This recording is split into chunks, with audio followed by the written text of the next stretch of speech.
Good evening. So, we are day 5 of 30-day journey to breaking your heart open.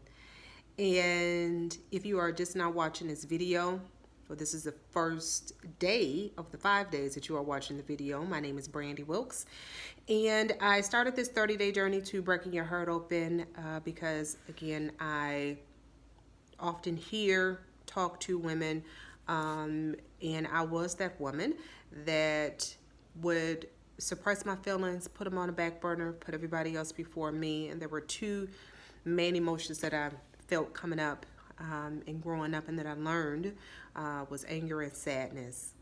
And over the years, over a 20-year span of doing a lot of deep work and a lot of healing, I have learned, I've kind of crossed over to the other side, so to speak. And I want to bring other women with me. And there is a possibility to really experience consistently happiness and contentment, peace and joy. It doesn't mean that you don't feel all other emotions, but those are included and are more frequent in your life. And you are able to, once you can, cross over to the other side of breaking your heart open, to be able to process yourself, process your life when things come up, and then get back to even keel, or the frequency in which you want to consistently live your life. Which brings me to the topic tonight. So, I was considering what to talk about tonight. This is not a rehearsed 30-day journey. This is what comes up for me as it comes up. And this 30-day journey is really about storytelling, how to break your heart open through storytelling and through me telling my own story. And as I began to think about what I wanted to talk about tonight, I was not just a little distracted. I was very distracted because there was an incident that occurred today that upset me.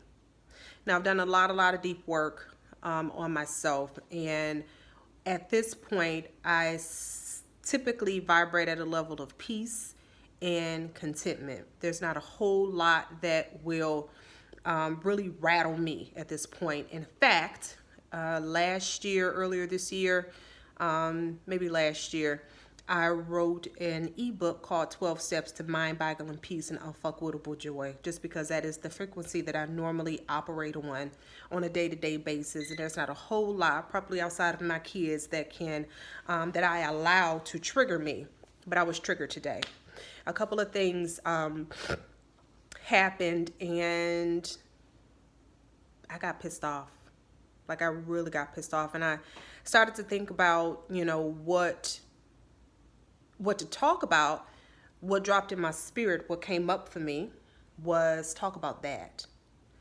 And not only talk about that, and it wasn't necessarily the situation that occurred, but talk about and go back to the beginning of, the how I used to show up, which is another layer and another casing over my heart.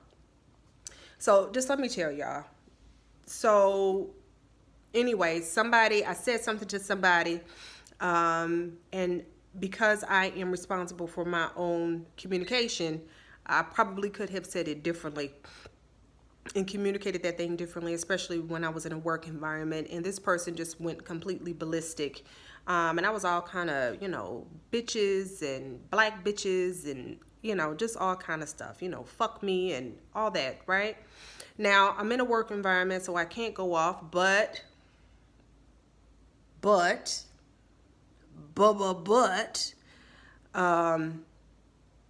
used to listen to Tupac growing up. I from time to time, even though I'm on even keel and I'm, for the most part peaceful, I want to avoid,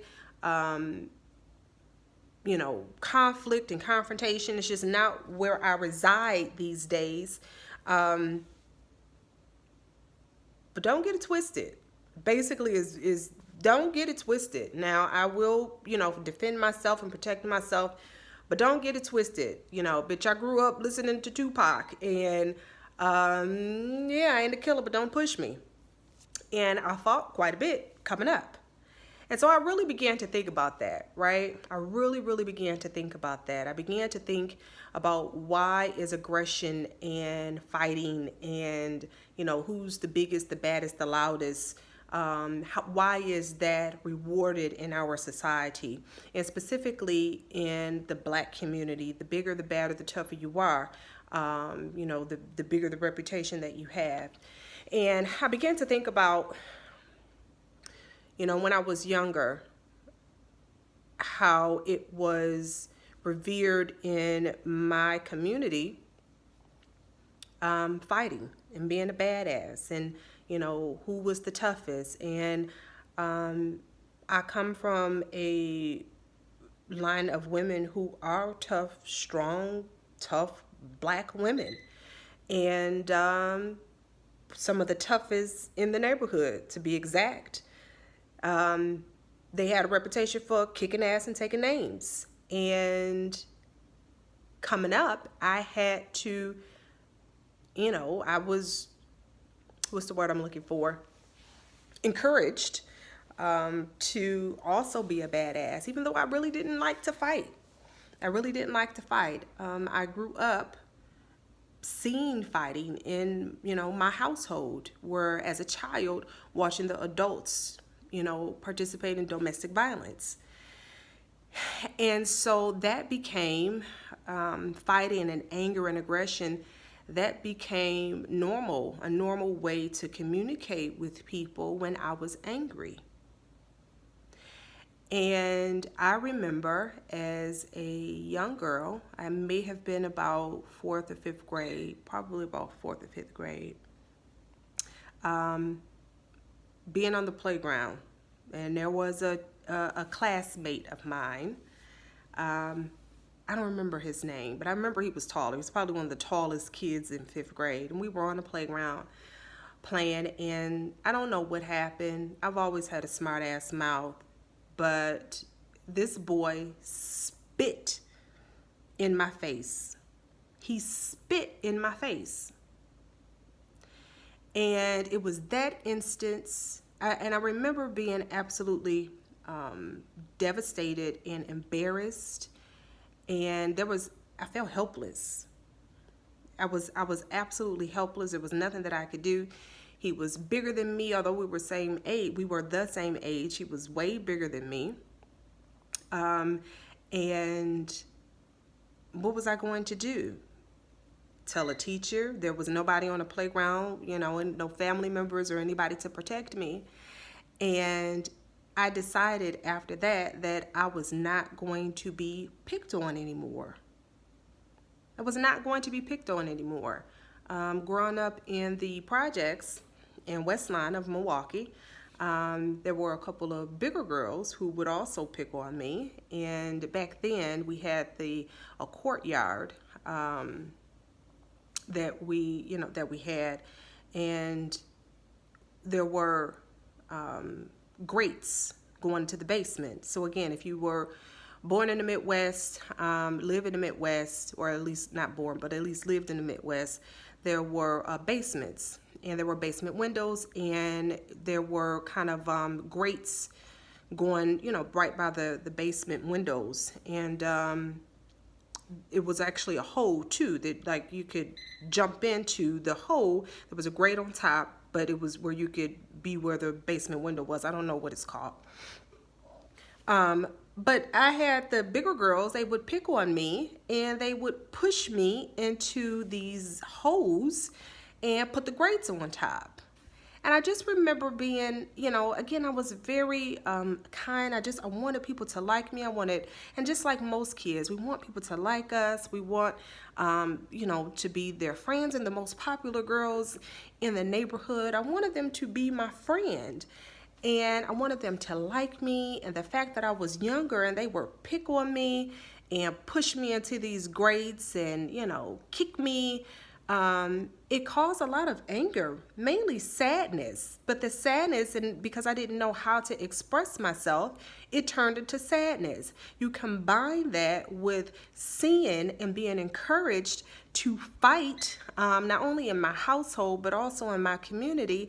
It began to create a very angry and aggressive little girl.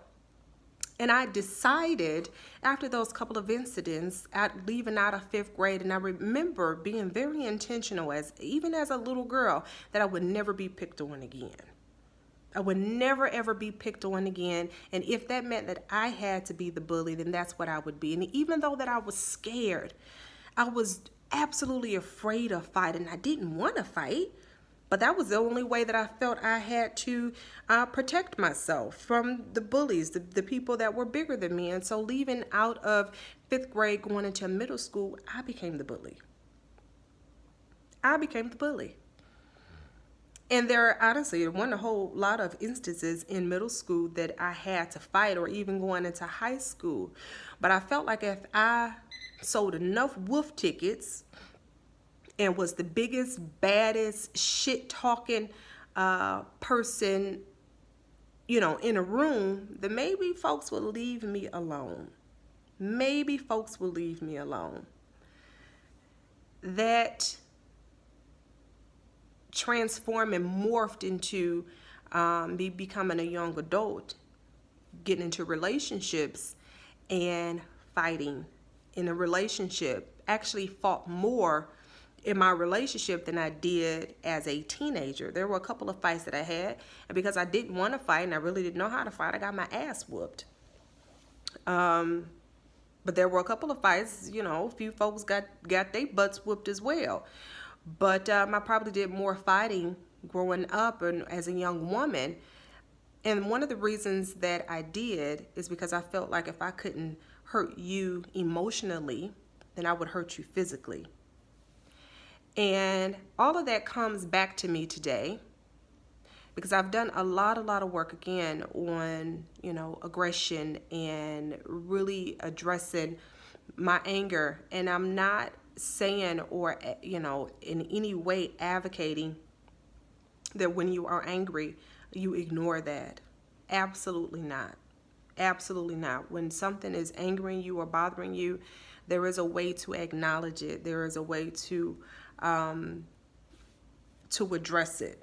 And I didn't do the best job today of addressing that. And I give myself permission because I recognize that I left the frequency that I normally operate on. I acknowledge it. The person that I got into the confrontation with, I will call because it is the right thing for me to do. And I will clear the air, and because I don't want it to continue to escalate, and because I am responsible for my own communication. But it made me think how aggression is rewarded. It also brought up for me how I used to behave and how so far I've come a really long way. I've come a really long way. And again, I do believe that the ability and having the ability to protect myself is a tool. Growing up in a tough environment in Milwaukee, growing up how I grew up in the family in which I grew up, it was a tool. It was absolutely a tool. It probably helped me out of a lot of situations that I could have gotten hurt. And so that it was a tool for me. However, in the process of doing this work, what you learn is there are certain tools, certain things that are handed to you as you are growing up that serve you up to a certain point, and then they no longer serve you. And so I very respectfully and kindly put that tool of self-protection in my toolbox. I just don't have to use it when it's not necessary. I don't have to use it anymore. It's not the frequency that I currently reside on, which brings me to another point. Learning how to Learning when, first of all, acknowledging and recognizing when you've gotten off track, right? So when you're used to being at a certain frequency, when you move to another level or another frequency, it feels uncomfortable. It's uncomfortable. It's not. This is not my home base. Is what it's called. This is not my home base. Really acknowledging it, acknowledging where you went wrong, and then being able to recalibrate back to your home base. And that really is what this work is about. This is what the breaking your heart open is about. It's allowing what is coming up for you. First of all, acknowledging, getting to a place where you're, consistently operating at a certain level, acknowledging when you get off track, and then being able to calibrate back to being on track. And here's the deal. Here's something really strange. It's not strange. I remember consistently calibrating and being on a level of angry and upset. I told y'all those were two emotions that I consistently felt, was anger and sadness. And I remember very, very vividly, not only growing up, but even when I became a young adult, being upset all the time. That was a level that I was normally operating on. Worry, upset. Those were the two frequencies that I normally vibrated on. And if at any point there was nothing to worry about or nothing to be upset about, I would find something, because I had to recalibrate back to that particular level, back to that frequency. So where frequency could be at any, feeling, at any emotion, it just really kind of depends on what that is. I would find my way back to worry. I would find something to worry about. I would find something to be angry about. I literally would recalibrate back to that. Now, after doing the work, I recalibrate back to peace and back to joy. And anything that takes me outside of that, either I choose to correct it, or I choose not to participate in it, or just to not be around it. Now, this incident that happened today took me outside of my frequency. I still haven't 100% recalibrated. I will when I finish this video. And I'll get back to myself, and I will fix it and correct it going forward. And, you just work on the next time, it happens. But that's my share for today. Yeah, that's my share for today. Again, this is a part of what this work is. This is a part of what opening your heart and breaking your heart open. This is the manifestation of that, is being able to be open about what is going on with you in every single aspect. It doesn't matter what that thing is. It's really being able to engage with all of your emotions and identify, again, what you want to keep in your toolbox, what you want to throw away, and what you want to keep with you. But that's what this work is really about, is being able to be open with all of it and engage in all of your emotions, and not to only, engage in just a couple of the emotions that we have, when we are blessed and born with so many of them. So many of them. That sounded crazy, but it's okay. Okay, that is my share.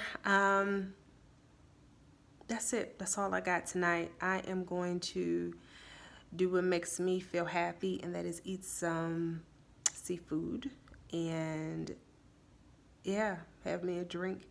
And I don't know, should I say that? Can I say that? I don't know. I don't know. But anyway, all right, guys, let me end this video before I put my foot in my mouth. Okay, bye.